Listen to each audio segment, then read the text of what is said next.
근데 여기가 이제 에밀리 디킨슨의 고향이죠. 실제로 집도 바로 옆집이었다고 해요.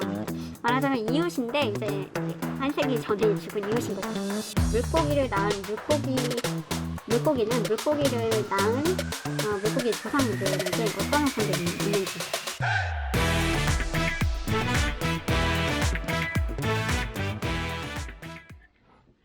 안녕하세요. 장단편의 책 읽는 브이로그 장단편입니다. 제가 지지난주에 세계 끝의 버섯과 함께 읽는 책 4권을 소개해 드렸는데요. 바로 겸손한 목격자들, 영장류 사이보그 그리고 여자, 그리고 헤러웨이 선언문 이렇게 2권, 그리고 사이 몽고메리의 유인원과의 산책 이렇게 4권을 소개를 드렸죠. 그리고 바로 이 책들에 이어서 또 제가 소개하려고 했는데 중간에 의도치 않은 언박싱 영상이 올라가게 되었어요. 잘 보셨나요? 네. 오늘은 세계 끝의 버섯과 함께 읽는 또 나머지 4권의 책을 소개해드리는 2번째 영상입니다. 그러면 빠르게 시작을 해보겠습니다.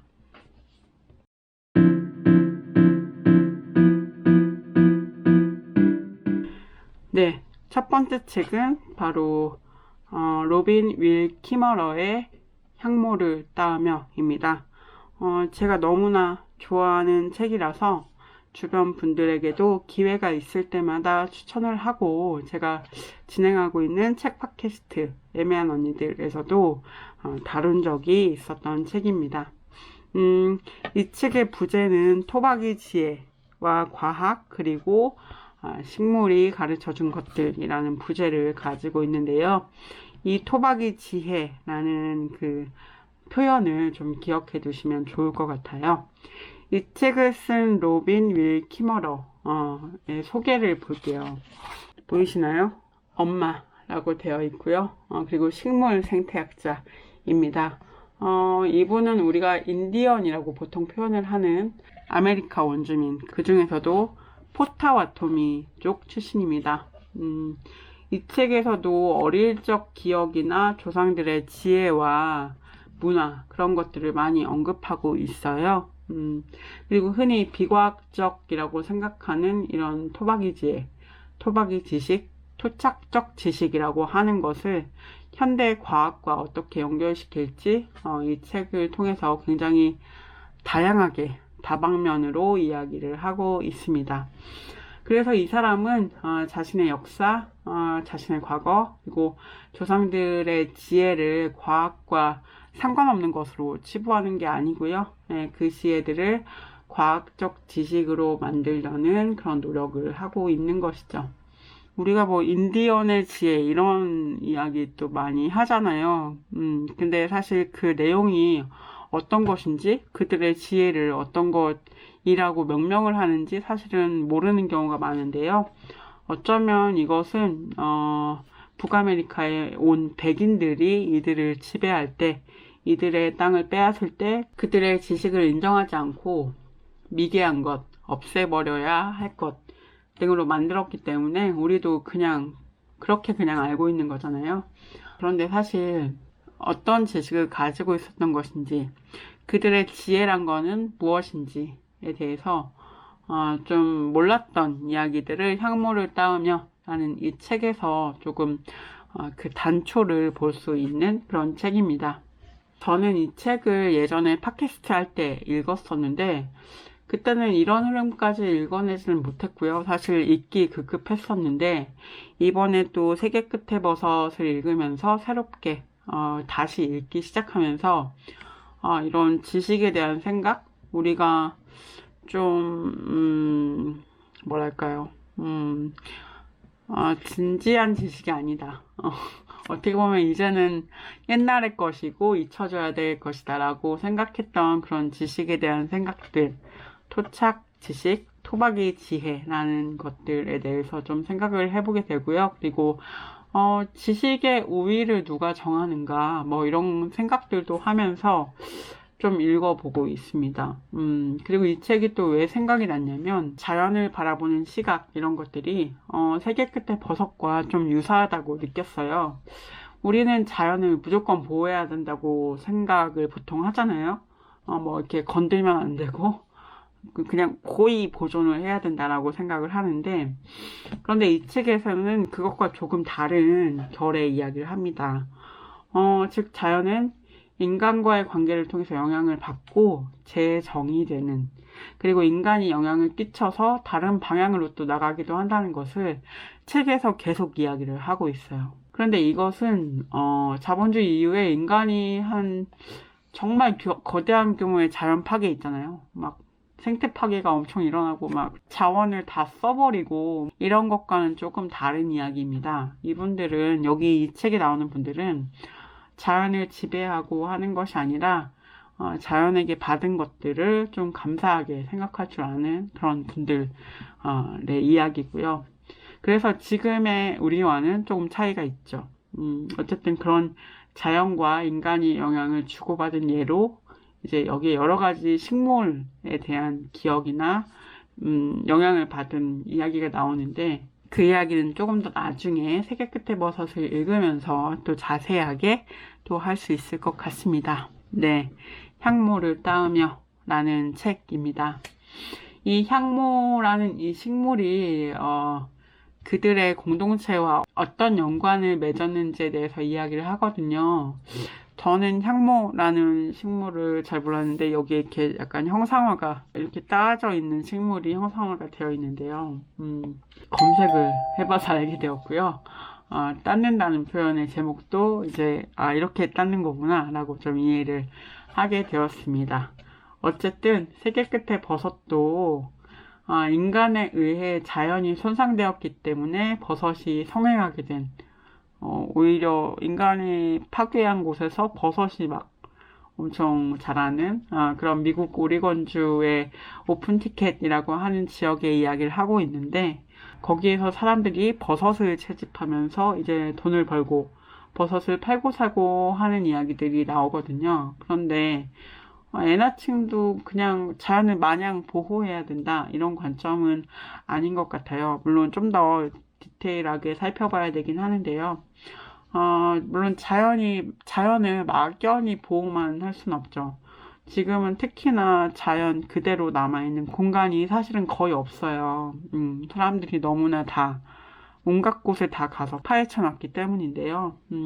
그럼에도 그것을 넘어서는 자연과 인간의 관계에 대해서 이야기하고 있어서 저는 그 점에서 좀 자연과의 관계를 좀 다시 한번 생각해보는 이 향모를 따으며와 그리고 세계 끝의 버섯을 좀 같이 읽어보고 싶다는 생각을 했습니다. 그래서 세계 끝의 버섯과 함께 읽는 또 하나의 책으로 이 향모를 따으며를 소개해 드립니다.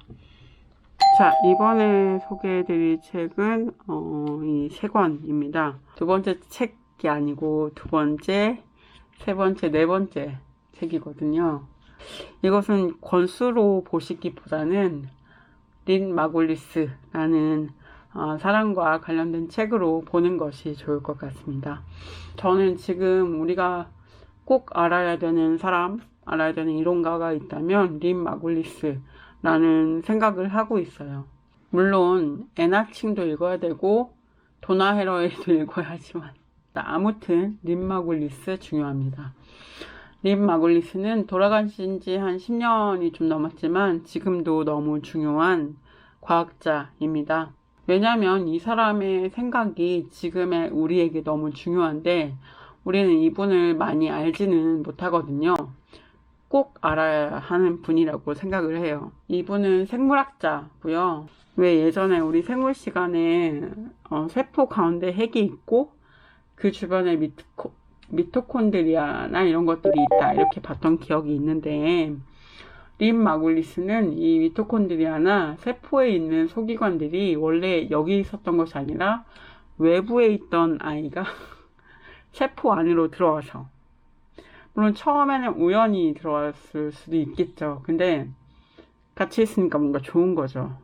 그래서 서로 좀 편한데 좀 도움이 되는 것 같은데 막 그러면서 눌러앉고 그 세포 안에 눌러앉고 이후에 그렇게 진화를 하게 되었다 이런 이론을 정리합니다. 그래서 생물들이 각자 독립적으로 존재하는 것이 아니라 생물들이 서로 도움이 되는 방식으로 발전을 하고 유전의 방식으로 이렇게 대를 이어서만 진화가 되는 것이 아니라 서로 협력하면서 진화가 되기도 하고, 뭔가 뭐 생물을 누가 먹었는데 다른 애가 먹었는데 그 특성이 서로 도움이 되는 방식으로 남아서 진화를 하게 되기도 한다, 이런 이야기들을 했던 학자라고 합니다. 물론 그 얘기만 한 건 아니겠지만 그 생각이 되게 중요한 학자예요.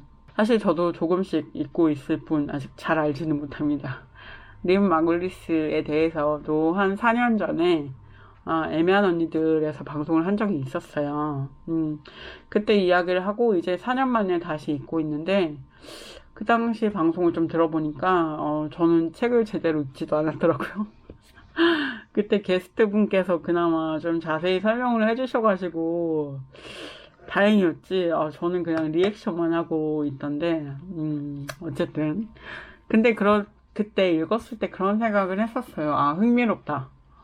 좀 정도의 생각을 하고 나중에 좀 진지하게 읽어봐야지라고. 뭐 그렇잖아요. 바로 막 되진 않잖아요. 그래서 좀 한 4년 정도 미루다가 요즘 다시 새로운 마음으로 읽고 있습니다. 이분의 생각은 좀 획기적이죠. 우리가 한 번도 사실 제대로 듣지 못한 이야기잖아요. 흔히 이기적 유전자, 이 책이 너무 유명해서 사실 저는 이 책을 읽지는 않았습니다만, 진화라는 게 뭔가 우월한 유전자가 혹은 우월한 생물들이 약한 것들이 이기는 방식으로 진화를 한다라는 그런 이해가 어렴풋하게 있는데요. 림 마골리스의 진화론은 그런 생각과는 많이 다른 진화론이기 때문에 저희에게도 새롭지만 우리에게도 새롭지만 처음에 이 과학계에서 굉장히 배척을 받았다고 합니다. 그리고 지금도 사실은 이 이론, 림 마골리스의 공생이론이 생물책 교과서에도 실려 있고 공생이론이 주류 학계에서도 인정을 받은 이론임에도 사실 림 마골리스라는 이름은 그다지 알려지지 않고 있죠. 저는 그래서 이 림 마골리스를 우리가 일단 아는 것이 중요하고 그의 이론을 읽는 것이 중요하다는 생각을 저는 하고 있어요. 그리고 이런 생각이 생물에 대한 생각이나 우리와 자연에 대한 생각에 도움을 주는 부분들이 분명히 있을 것이라고 생각합니다. 시계 끝에 버섯에서도 그렇고 도나 해러웨이도 그렇고 교란이나 오염 같은 용어를 사용하는데, 이런 용어들과 통하는 생각이 바로 림 마골리스의 공생이론이라고 하는 서로 오염되면서 서로 섞이면서 새로운 무언가로 변하는, 진화하는 생물들에 대한 생각인 것 같기도 합니다. 물론 교란이나 오염은 생물학적 용어로만 쓰이는 것이 아니라 여기 등장하는 많은 생물학적 용어들이 그렇지만 좀 더 넓은 의미로 뭔가 세상을 보는 어떤 시각이나 사회를 읽는 그런 시선까지 확장해서 볼 수 있는 그런 넓은 의미로도 해석이 가능한 용어입니다. 그러면 림 마골리스의 세 권의 책을 제가 살펴볼 텐데요. 이 세 권인 이유는 저에게 이 읽는 책들이 세 권이어서고요.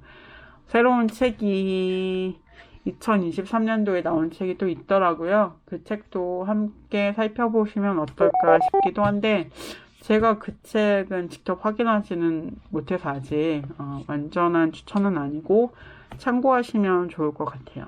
네. 그래서 살펴볼 책은 첫 번째, 생명이란 무엇인가 라는 책이고요. 차례차례 좀 보면서 이야기를 하겠습니다. 네, 첫 번째 책은 생명이란 무엇인가 라는 책인데요. 이 책은 림 마골리스가 아들인 도리언 세이건과 함께 쓴 책이고요. 이들이 보는 생명에 대한 생각을 정리하고 생명에 대한 새로운 시각을 정립했던 책이라고 할 수 있을 것 같아요. 이 책에서 림 마골리스와 도리언 세이건은 기존의 생물학이 당연한 것으로 가정하고 있던 여러 가지 생각을 비판하고 또 새롭게 자신들이 생각하는 생명에 대한 이론과 공생의 이론 등을 펼치고 있습니다. 공생자의 행성은 이런 전반적인 생명에 대한 이론에서 공생진화 이론, 아까 말씀드렸던 생물들이 서로 도우면서 진화를 한다라는 그런 이론에 좀 더 초점을 맞춘 책인데요. 이 책들을 함께 읽어보려고 합니다. 네. 그래서 생명이란 무엇인가, 그리고 공생자 행성이라는 책 두 권의 책이 있고요. 그리고 또 마지막 또 한 책을 또 소개해 드릴게요. 세 번째 책은 진화의 역사를 다시 쓴 과학의 일환자 린 마굴리스라는 책입니다. 이 책은요, 린 마굴리스 사후에 린 마굴리스와 함께 연구하고 교류했던 사람들, 그리고 친구들, 아들인 도리언 세이건이나 가이아 이론을 좀 같이 함께 이야기하면서 좀 교류했던 제임스 러브록 같은 과학자, 그리고 또 제가 이름을 모르는 수많은 분들이 함께 하는 그런 약간 추모집 같은 그런 책이에요. 그래서 린 마굴리스를 기억하면서 린 마굴리스에 대해서 좀 글을 다들 쓰시고 계십니다. 네. 이 책을 읽으면서, 린 마굴리스가 이런 외적인 부분으로 좀 어떻게 싸웠고, 어떤 사람이었고, 어떻게 연구했는지를 좀 더 구체적으로 알 수 있지 않을까 싶어요. 저도 중간중간 읽다가 말다가 해서 이제 쭉 통독을, 부터 뒤까지 다 본 적은 없어서 이번에 좀 쭉 읽어보려고 하고요. 린 마굴리스의 과학에 대한 태도가 인상적이었던 부분이 있는데요. 생명이란 무엇인가에서 이런 언급이 있어요. 물리학에서 특정 방정식을 다른 방정식보다 선호하는 이유를 설명할 때 종종 우아하다든지 아름답다든지 하는 심리적 판단을 이용하는데 이는 과학적 정확성 또한 직관적일 수 있음을 보여준다 라고 46페이지에 언급을 하는데요. 과학은 흔히 논리 지성의 결과라고 생각을 하는데 린 마굴리스는 직관적인 인식이 과학에 영향을 미칠 수 있다고 이야기를 하는 거죠. 사실 직관이라는 것을 설명하기 어렵죠. 과학적으로. 그냥 감인 것 같기도 하고. 그런데 분명히 인간의 한 부분에는 이런 직관이라는 게 있잖아요. 그냥 아는 거, 뭔가 느낌으로 아는 거. 그런 부분들을 좀 사소하게 치부하지 않고 린 마굴리스는 지식의 한 부분으로 이렇게 담아 안는다는 느낌을 받았습니다. 그래서 이 부분이 이제 생명이란 무엇인가에서 인간의 정신에 대해서 이제 설명하는 부분인데, 이런 부분이 좀 재밌더라고요. 그래서, 호감을 굉장히, 제가 원래도 갖고 있지만, 호감이 되게 많이 생긴다라는 말씀입니다. 그리고 또 린 마굴리스가 재미있는 것이 에밀리 디킨슨에 대해서 많이 생각합니다. 이분이. 린 마굴리스가 매사추세츠 에머스트에서 연구를 했어요. 대학에서요.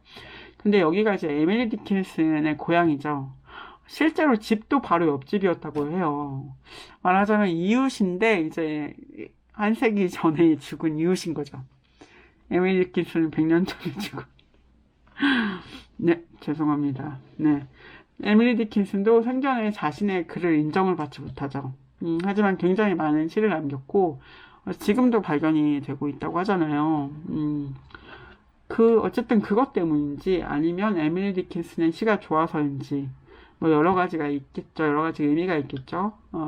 그만큼 관심이 많았고 그리고 에밀리 디킨슨은 식물을 사랑했던 걸로도 굉장히 유명하잖아요. 그의 정원도 유명하고 그 정원을 다룬 책도 있죠. 에밀리 디킨슨 시인의 정원이라는 책도 애매한 언니들에서 소개를 한번 했었는데 아무튼 린 마굴리스는 에밀리 디킨슨에 대해서 생각을 많이 했던 것 같아요. 실제로 그의 시를 어떻게 해석할 것인지에 대해서 글을 쓴 적도 있다고 하고요. 그리고 이 책에서는 에밀리 디킨슨과 린 마굴리스의 관계에 대한 글이 실려 있기도 합니다. 다른 분이 쓰신 건데요. 그리고 공생자 행성 좀 보여드릴까요?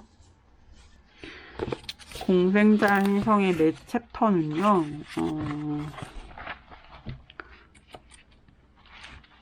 매 챕터는 이렇게 시로 시작을 하는데요. 벌 한 마리 날개를 반짝이며 대담하게 장미를 향해 간다. 사뿐히 내려앉는 벌 이런 식으로 이게 에밀리 디킨슨의 시들이 이렇게 인용이 매 장에 되어 있어요. 에밀리 디킨슨의 시가 생물학적으로도 뭔가 영감을 주기 때문일까요? 때문이겠죠. 자연에 대해서 이야기한 시들도 많고 그러니까 그렇지 않을까 싶습니다. 이건 또 읽어보면서 탐구를 또 해야 할 영역 중에 하나가 아닌가 싶습니다. 린 마굴리스와 에밀리 디킨슨의 관계 굉장히 흥미로운데요. 에밀리 디킨슨은 사실은 굉장히 많은 후대 여성들에게 특히 작가들에게 영향을 미쳤기 때문에 우리가 책을 계속 읽을 때마다 아마 이 책 말고도 다른 책을 읽을 때마다 또 계속 등장하실 분이기도 합니다. 말하자면 영원한 탐구 대상 중에 하나가 아닐까 싶기도 하고요. 네, 이렇게 린 마굴리스와 관련된 3가지 책을 제가 살펴보려고 하고요. 이렇게 두 권과 이렇게 생명이란 무엇인가까지 좀 3권을 살펴보려고 합니다. 세계 끝에 버섯 중반 이후에 버섯 채집하는 이야기를 하다가 갑자기 생물학 이야기가 등장하기 시작하거든요. 읽다 보면 이게 뒤에 나오는 이야기와 이제 연결되기 때문에 뒤까지 읽으면 이해가 되긴 해요. 이래서 생물학 얘기를 하는구나.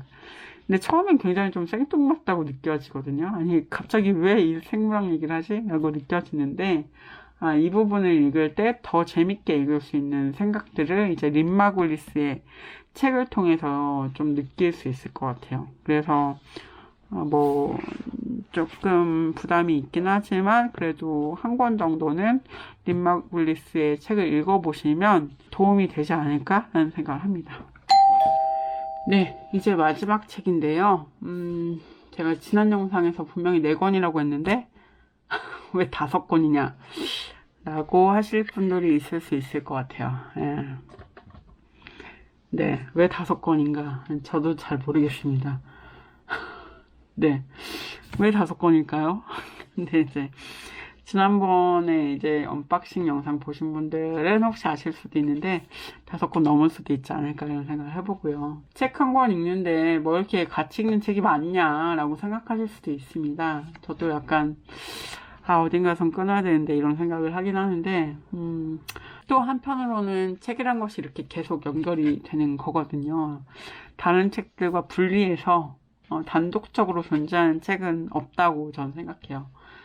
저희의 존재가 그렇듯이 린 마굴리스가 얘기하듯이 그렇다고 생각하는데요. 어쨌든 그래서 책이 계속 나오는 것이다 라는 합리화를 해보고요. 네, 마지막 책은 앞의 책들보다는 그래도 좀 아시는 분들이 있지 않을까 싶어요. 바로 캐럴 계숙 윤의 자연의 이름 붙이기 라는 책이고요. 이 책은 한동안 정말 베스트셀러였던 물고기는 존재하진 않는다. 책을 또 풀어줄까. 이 책입니다. 느낌이 좀 뭔가 비슷한 것 같죠? 책의 느낌이. 물고기는 존재하지 않는다. 이 책과 좀 같이 함께 소개가 되면서 화제가 됐던 책이죠. 저는 최재청 교수님이 추천하신 것을 봤었는데 어쨌든 이 두 책은 둘 다 분류학을 다루고 있다는 점, 그리고 롤로 밀러가 직접적으로 물고기는 존재하지 않는다 이 책에서 캐럴 계숙 윤에게 영향을 받았다고 책에서 언급을 하고 있기도 하더라고요. 그래서 이 두 책이 지금도 좀 같이 소개가 많이 되고 있습니다. 어쨌든 물고기는 존재하지 않는다. 이 책은 물고기가 존재하지 않는다는 것이 결론이었잖아요. 이게 약간 반전처럼 쓰이고 있는데, 그래서 그 마지막 최최종 결론과 연결되게 되는 게 이 물고기는 존재하지 않는다는 그 이야기였는데, 이 캐럴 계숙 윤에게서는 이 물고기는 존재하지 않는다는 내용이 아예 처음부터 나옵니다. 그래서 분류학을 연구하던 과학자들이 물고기라는 종이 존재하지 않고 존재할 수 없다라는 결론에 이르게 되는 것이 이 책의 시작이에요. 분류학적인 지식에 의하면 물고기를 낳은 물고기는 물고기를 낳은 물고기의 조상들에게 어떤 후손들이 있는지, 그러니까 물고기의 종을 알려면 물고기 그러니까 지금의 물고기를 낳은 물고기의 조상들에게 지금 어떤 후손들이 있는지 보면서 그 생물을 분류를 해야 된다고 해요. 지금 어떤 자손이 있기 때문에 이렇게 올라가면 얘가 물고기구나 이게 있어야 되는데 지금 어떤 생물들이 물고기에서 나왔냐를 보면서 생물 분류를 한다는 것은 사실은 어렵죠. 어렵습니다. 물고기는 어렵습니다. 다큐멘터리를 좀 보시거나 아니면 원래 생물학적 지식이 있는 분들 아시겠지만 물속에 살다가 물 밖으로 모험을 하러 나온 생물들이 이제 물 밖에서 다양한 생물종으로 진화를 하면서 이제 물속에만 있던 생물들이 땅 위의 생물로 이제 다양성이 이제 펼쳐지는 게 생물의 진화였잖아요. 그래서 이 책을 인용해 보자면 우리 모두는 물고기의 자식들인 거예요. 이를테면 이렇게 얘기하고 있는데 하지만 우리의 엄격한 지침을 준수하려면 그러니까 분류학적인 지침이죠. 도마뱀, 거북이, 뱀, 곰, 호랑이, 토끼 그리고 심지어 인간까지 그 모두를 다 물고기 무리에 집어넣어야 한다라고 28페이지에서 이야기합니다. 그렇죠. 물고기가 나와서 파충류도 되고 포유류도 되고 뭐 새도 되고 그렇게 된 거잖아요. 그래서 분류학 그리고 또 세분화된 분기학이라고 얘기를 하는데 분기는 이렇게 떨어져 나온 거, 갈라지는 거 이걸 얘기하죠. 그런 이론상으로는 물고기가 존재할 수 없다는 거죠. 후손들이 이 생명계의 거의 모두이기 때문에 종으로서의 효능은 없는 겁니다. 분류를 하는 의미가 없으니까요. 네. 그래서 그 물고기가 없다라는 게 이제 처음 시작이고 그거는 과학적으로 맞는 얘기죠. 과학적으로 맞는 얘기일 수 있어요. 우리 모두가 물고기의 자손이니까 우리는 그러면 물고기에 나왔어. 물고기가 있다고 봐야 돼? 이런 고민을 할 수 있죠. 그런데 여기서 캐럴 개숙윤이 묻는 것은 정말 우리가 물고기에 대한 관념이 없냐라는 물음이에요. 과학적으로 틀릴 수 있어도 우리가 규정하고 있는 어떤 합의나 일반적인 생각 같은 것들이 물고기를 구분하고 있다라고 하면서 이야기를 시작합니다. 과학적 분류와 인간들이 하는 통상적인 분류의 방식이 있잖아요. 우리가 직관적으로 알고 있는 어떤 느낌 같은 게 있고, 그런데 캐럴 개숙류는요, 이런 분류의 방식에 대해서 그 공동체가 통상적으로 하고 있는 생물에 대한 분류의 합의, 우리 이것이 어떤 종이고, 그런 생각이 있잖아요. 사슴은 어떤 종이라고 생각하고, 도마뱀은 또 어떤 종이라고 생각하고, 이런 대충의 합의가 있는데, 전 세계적으로 좀 어떻게 그런 분류를 하고 있나라고 살펴봤더니, 그게 서로 통하고 상당히 유사하다라는 결론을 내립니다. 그래서, 이거는 사람들이 하는 생각은 거의 비슷하구나라는 걸 수도 있고, 어쨌든 사람들이 많이 모여서, 지성을 서로 합쳐서 집단 지성이 역시 맞구나 이런 결론을 내릴 수도 있겠죠. 이런 연구를 하면서 캐럴 개숙유는 이런 사실들을 알게 됩니다. 그리고 과학적 분류의 방법이라는 것도 여기서 움벨트라는 말을 언급을 하거든요.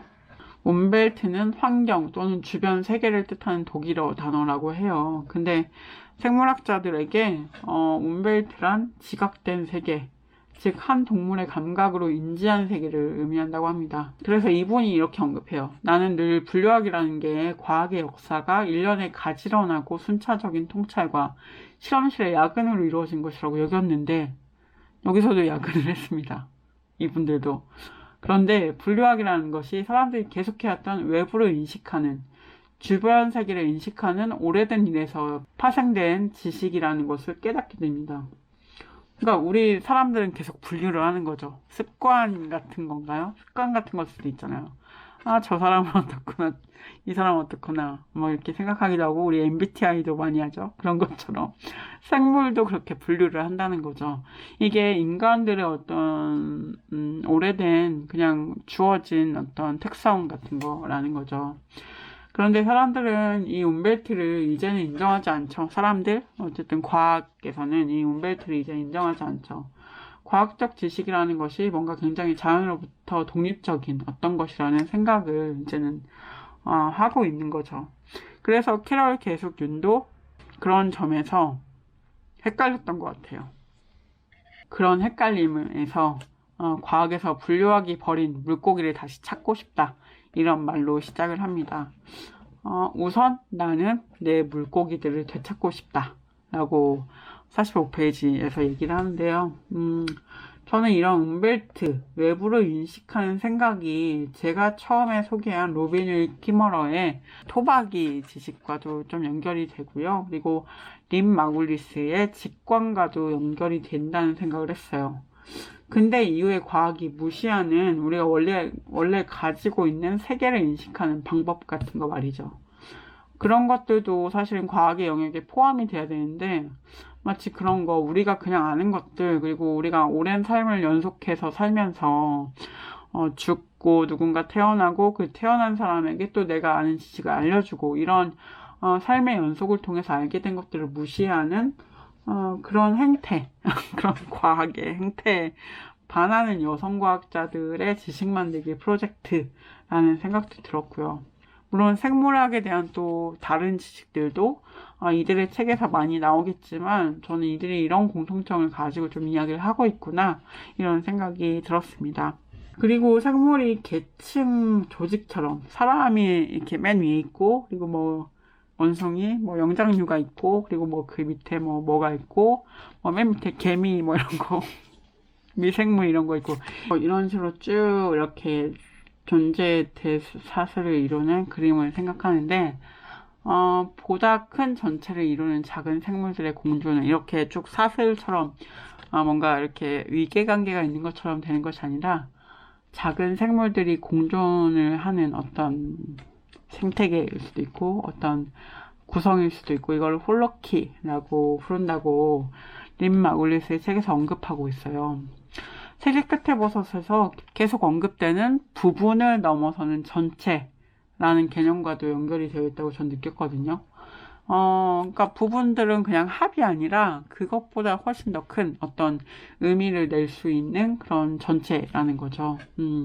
이런 연결들은 생물과 자연을 인식하는 여성과학자, 여성 지식인들의 유사한 생각들이 있기 때문에 제가 오늘 소개해드리는 새 지식인들의 생각들이 조금씩 다름에도 연결되어 있는 것처럼 느껴지는 것 같아요.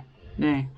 그리고 제가 소개한 이 책들은 에나칭이 세계 끝의 버섯을 통해서 얘기하고 있는 인간과 자연의 만남 그리고 뭐 교란, 인간과 자연의 만남을 통해서 이루어진 교란을 통해서 나타난 또 다른 일들에 대한 생각이 어떤 문학적인 비유가 아니라요. 그러니까 이런 교란을 통해서 진짜 나타나는 일들이 이론적으로 이미 연구되고 있는 것들이다라는 그런 근거가 되어주는 그런 책들입니다.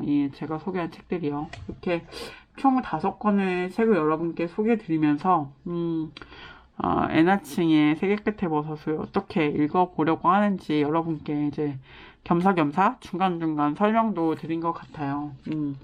여러분 이 책들을 함께 읽다 보면 사실은 또 어마어마하게 또 재미있는 얘기들이 펼쳐질 것 같아요. 세계 끝의 버섯이라는 책을 그냥 한 권만 읽는 것보다 훨씬 더 총체적이고 즐겁게 이 책을 이해할 수 있을 것 같습니다. 그래서 본격적으로 이제 세계 끝의 버섯을 다음 영상부터 드디어 탐구하게 될 텐데요. 그 다음 영상도 더더욱 기대해 주시기 바랍니다. 오늘은 3권 림 마굴리스의 책들 그리고 로빈 키머러의 향모를 따으며 그리고 캐럴 계숙윤의 자연의 이름 붙이기 이 3권은 아니지만 5권이지만 어쨌든 새 이론가들의 책들을 소개해 드렸고요. 네, 서론이 좀 길었죠. 세계 끝의 버섯을 읽기 위한 준비를 이제 마쳤고요. 다음 영상부터는 본격적으로 세계 끝의 버섯 이야기를 해보도록 하겠습니다. 여러분 대체 본격적인 것은 무엇인지 너무 기대가 되지 않으시나요? 대체 시작하기 전부터 지금 이렇게 많은 얘기를 하고 있는데 네. 그럼 이번 영상도 끝까지 봐주셔서 너무 감사하고요. 구독과 좋아요도 해주세요. 네, 다음 영상도 많이 기대해 주시고요. 그러면 오늘 저는 이만 마치도록 하겠습니다. 감사합니다. 안녕히 계세요.